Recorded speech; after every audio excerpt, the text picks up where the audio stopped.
Hello, ladies and gentlemen. Once again, this is Jeremy Smith. Over the years, I've seen a lot of hotly debated topics in the photo community, and it seems like most all of them center around gear. People argue about different camera brands, people argue about mirrorless cameras versus DSLRs, people argue about primes versus zooms. God help us, people even argue about so-called natural light versus flash. Man, anyways, people argue about all kinds of different things. So during this time of shutdown, I wanted to kind of discuss some of these topics one by one. The one I want to start with though is full frame versus crop sensor cameras. Now, very long story short, if you guys wonder about the whole full frame terminology and what that means, basically everything in photography gets compared to the 35mm film format. So even though we're not using film anymore, we have digital sensors in our cameras that are basically different sizes. So-called full-frame cameras have an image sensor the same size as a 35mm negative, so that full-frame sensor is roughly 36 by 24 millimeters. There are medium format cameras, like I think about the Fuji GFX 100 that I've also going to be bringing you guys a video about sometime in the future. That's a medium format digital camera, so it has a larger sensor. And then of course, there are smaller sensor options also. Most so-called crop sensor cameras that are interchangeable lens use something called APS-C, which is basically going to be roughly 24 by 16 millimeters. And then we get into smaller formats than that. We get into 1-inch sensor, and we get into even smaller sensors than that once we get to our phones and point-and-shoot cameras and that sort of thing. Today, though, we'll be comparing full frame versus the most common crop sensor, which is going to be that APS-C format. Now, when we get into this, a lot of people will tell you one thing or the other. I've seen photographers get really heated discussing this. I'm not gonna lie to you guys. I thought I was going to come to blows with someone on more than one occasion discussing this, and that was just with my friends. A lot of people will tell you all the digital cameras are so good these days. There's no reason for full frame. My clients can't see the difference. Then on the other hand, you'll hear people say, well, crop sensor cameras, that's for soccer moms, or that's for photographers just starting out. Or, if you're going to be professional, you need to get yourself a big boy or big girl camera, you need to go to full frame. So you hear these debates on both sides. Now, I'm not going to stand here before you guys and tell you that I'm unbiased, because even though some people claim to be unbiased, everyone's got some level of bias. So I'm going to tell you guys right now, I'm basically what I sort of describe as a full frame snob. Frankly, most times I don't want to touch a camera unless it's at least full frame, if not medium format. I don't really do the whole crop sensor camera thing. Of course, I say this as I film this video with the Sony a6500. So obviously there's still going to be some advantages to crop sensor bodies. Now, for some of you, going to full frame is going to make the most sense. For other people, crop sensor is going to be better. As a portrait photographer, there's a lot of strong advantages to going to full frame, which is why that's primarily what I use. But during this video, I'm going to talk about some use case scenarios where the advantages of full frame end up being a hindrance for other types of photography, and you might actually, want to go that route instead. So with this being said, this is going to be a very long and nerdy video. I'm going to take you guys to the computer. We're going to basically look at some sample images. I'm going to discuss them all. Now, as I kind of continue my shutdown with everyone else in the world just about, I'm going to be thinking about other types of videos that I can sort of make to discuss. So if you guys have ideas, write me in the comments and let me know what type of sort of like gear discussions you guys have heard over the years. If you guys want a little more clarification, I don't mind going into more discussion about those topics also. I have a feeling the next one, by the way, is going to be mirrorless versus DSLR, because that's another topic that's a really big one for me. So we'll get into that. But for the time being, let's go ahead and take a closer look at things on the computer.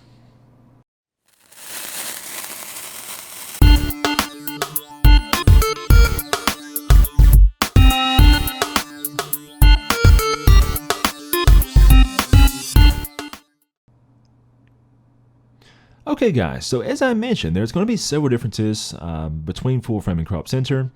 One big difference, and this is probably one of the biggest ones for me, it's going to be differences in depth of field. Now, this isn't really caused by the sensor format itself. This is just caused by the fact that you're using a longer focal length lens on full frame to equal the same field of view. So put another way, we have this A6500 outfitted with the 55mm 1.8, and you can see we're at f1.8. And on the A9, we have the 85mm lens, 85 1.4 shot at f1.8 as well here. So you guys can see we kind of get a little bit shallower depth of field out of the A9. And again, we're at the same distance. If I were using the 85 on the A6500, I actually would get the same depth of field as what I see here. But the reason why we wouldn't do this is because whenever we pick a certain lens and put it onto our camera, we're picking that lens based upon the need to get a certain amount of our scene in the shot at a given distance. So if I were using the 85 on the A6500, I would have to back up to be able to get the same framing, and of course that would mean that we would also then lose our shallow depth of field advantage. So the advantage to full frame is that you can use that longer focal length while still maintaining, a closer subject distance, and you get shallower depth of field. So it all kind of works out. Some folks will say, well, you could use the 55mm on the crop sensor and you could just get closer to your subjects, which is true. You actually could do that. But I don't know of a single photographer in the real world that puts a given lens on their camera and says, hey, now I'm going to just go and get all up in my subject's face.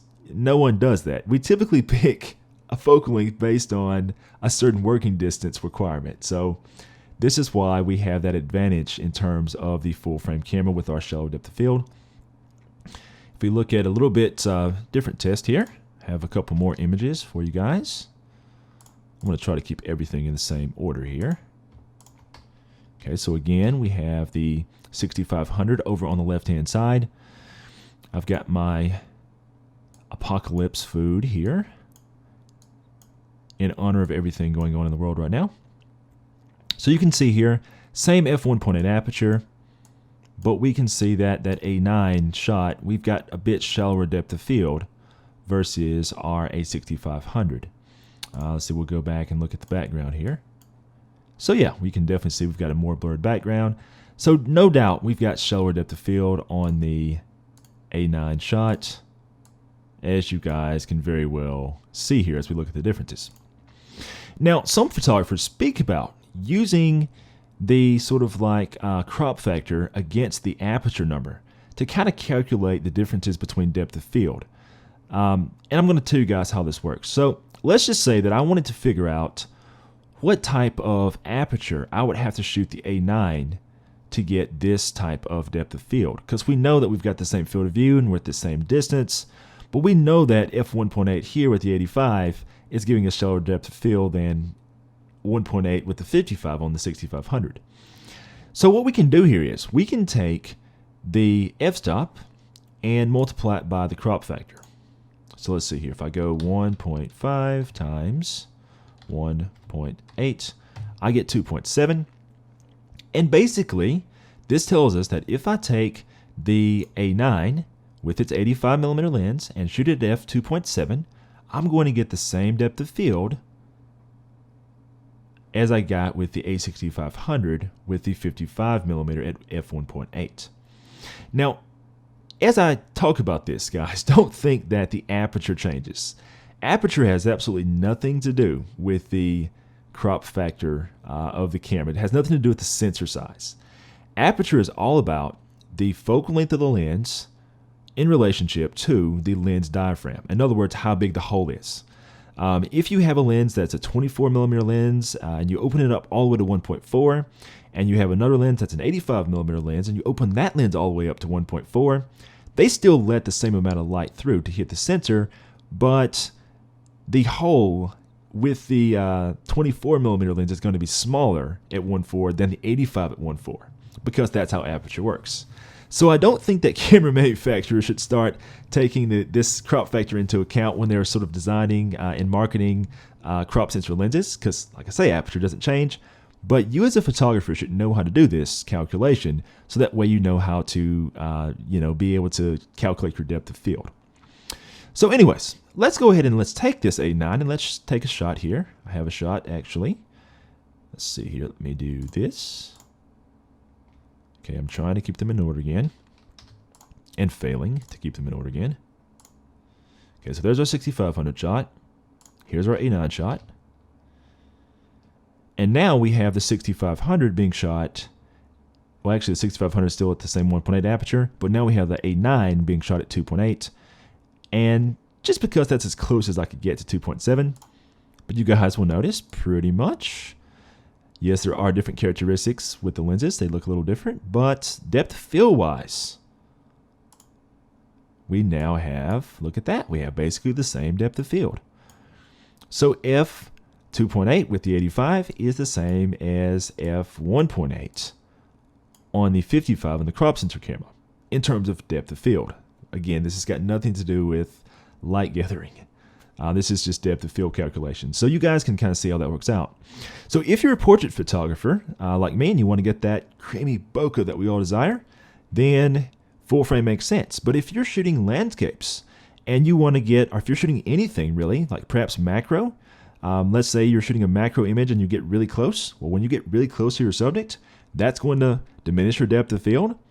You might actually choose a crop body for doing that, because at a given aperture, you're going to get, or at a given aperture and a given subject distance, you're going to get more depth of field out of that crop sensor camera than you would the full frame. I'll show you guys a picture here just for fun. We think about cameras that sometimes even have even smaller image sensors than, say, a 1.5 crop. If I think about something like my Sony RX100, which is using a sensor that's actually, it's actually a 1-inch sensor, so it has a 2.7 times crop factor. I took this picture at f4, and you guys can see at f4, I mean, I have a lot of stuff in focus. There is a ton of stuff in focus. Look at that. Right? Well, how is this possible at f4? Well, I'll tell you how. It's possible because we're using this tiny sensor camera. So that camera's crop factor is 2.7.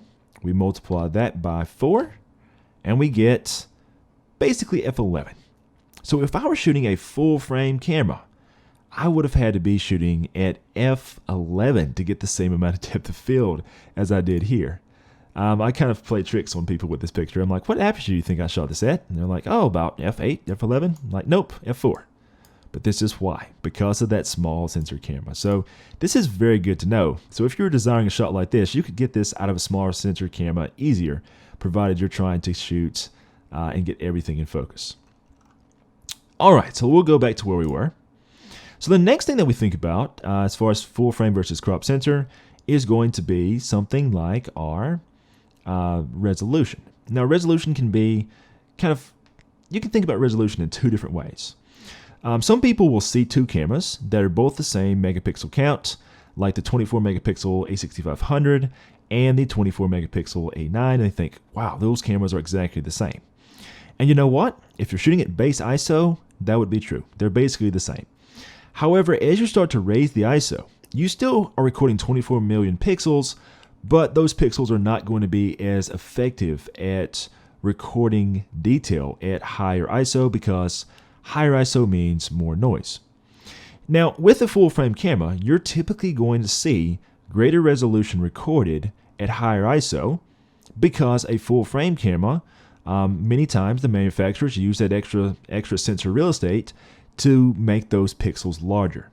So since these are both 24 megapixel cameras, you know, they both have 24 million pixels, but the A9 pixels are much larger. They're going to gather more light.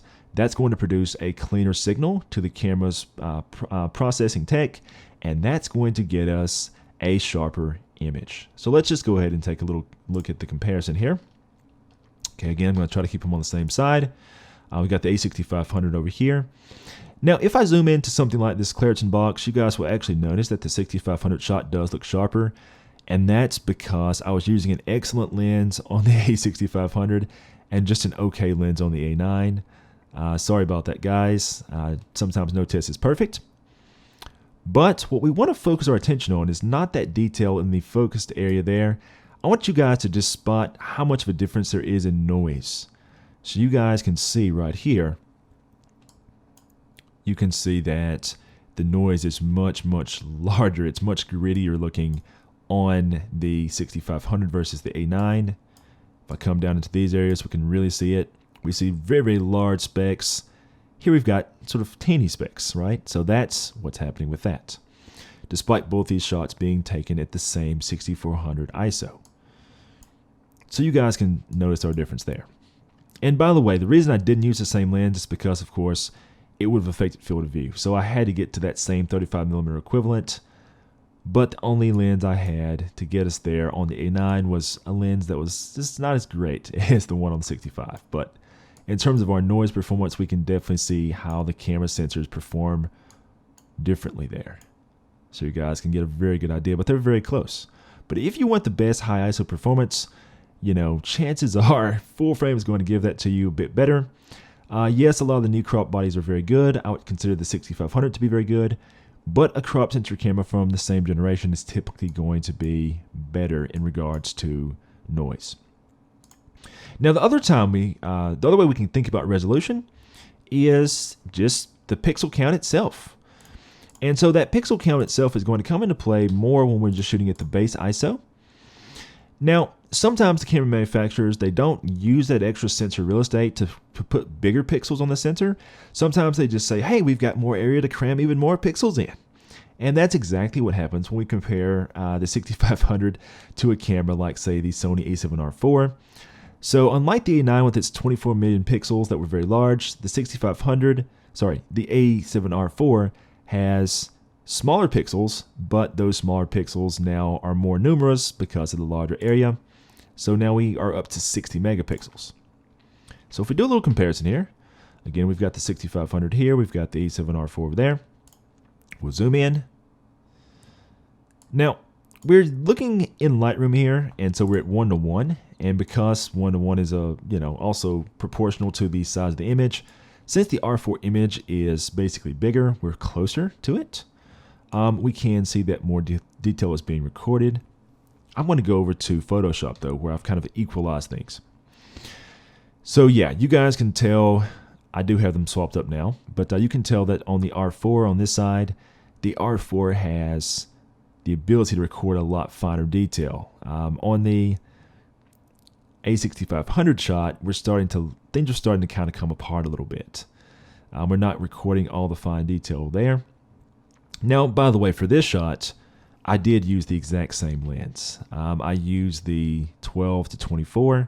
It was shot at 24 on the R4, and it was shot at 16 on the 6500. Which brings me to my next point. Field of view differences. If you are a landscape or an architectural photographer, or pretty much any photographer that wants to get the widest field of view possible, you are going to be better off with a full frame camera. Now, yes, I know there are a lot of, well, not a lot, but there are some crop sensor lenses that are designed to be very wide. Lenses like, say, for example, Canon's 10-18 or Nikon's 10-20, or Sony's, I believe, 10-18.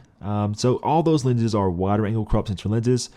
But if you think about wider angle full frame lenses, there's way more choices. There's 14-24s, there's 12-24s, there's 11-24s, there's 16-35s galore, right? So if you're shooting full frame, you're going to get a much better experience.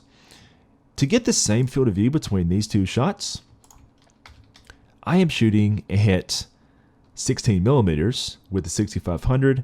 On the A7R Mark IV, I'm shooting at 24 millimeters. And we've got this same field of view because 16 times 1.5 is 24 millimeters. So basically, if I want to be able to get a very, very wide shot, like say this one that shot at 12 on the R4, this is something that is going to be much harder to attain on the crop body. So yeah, field of view differences, another reason to go full frame if you want wide angle. Now, if you're the type of photographer that wants to shoot distant subjects, you're going to be better off perhaps considering a crop body. Because if you're using, say, a 70-200 2.8 lens, if you shoot that lens at 200 millimeters on a crop body, you're going to have the same field of view as a 300 millimeter lens shot on a full frame body. Now, the only thing I would say here is that with higher resolution full frame cameras these days, like the A7R Mark IV, the Nikon Z7, the Nikon D850, etc., keep in mind that those cameras are so high res that if you use their crop mode, they actually end up matching the crop sensor cameras. So if you have the money for one of those cameras, you may not actually have to buy a separate crop body. For example, the A7R Mark IV, if you take that camera and you shoot it in its crop mode, it gives you a 26 megapixel picture, which basically competes nicely with the best of the best crop bodies. So if you have that $3,500 USD that you can plunk down, then yeah, that could actually be the best way to go and kind of give you the best of both worlds. But if you don't, and you're primarily thinking about longer focal lengths, then certainly have a look at some of the nicer crop bodies out there in the market, like the Nikon D500, the Sony a6600, the Fuji X-T4, and so on and so forth. All right, guys, so that's kind of how that works out. I hope this is very helpful.